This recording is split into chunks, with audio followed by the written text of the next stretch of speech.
రైతు సోదరులందరికీ నమస్కారాలండి. ఈరోజు డిసెంబర్ 27వ తారీఖు 2024 సంవత్సరం. మనం చూస్తున్న హైబ్రిడ్ మిరప రకం DCH 5884 అనే సన్న రకం అండి. ఇది తేజ రకాల కిందకే వస్తుంది. చాలా బాగుందండి హైబ్రిడ్ అయితే మాత్రం. ఈ రకం మనం గర్నెపూడి అనే గ్రామంలో కుంచకర్ల వీరయ్య గారి పొలంలో చూస్తున్నాము. ఇతను 3 ఎకరాలు మిరప తోట సాగు చేయగా దాంట్లో 1 ఎకరం 5884 విత్తనాన్ని సాగు చేయడం జరిగింది. ఇది సత్తెనపల్లి మండలంలోని గర్నెపూడి అనే గ్రామం అండి.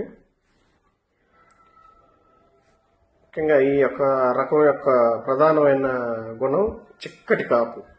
ఇంత చిక్కటి కాపు అనేది చాలా అరుదుగా దొరుకుతుంటాయి హైబ్రిడ్ రకాలలో. చాలా చిక్కదనం కాపు అయితే మాత్రం. ఆ కాపు చూసి మేమే ఆశ్చర్యపోయాం.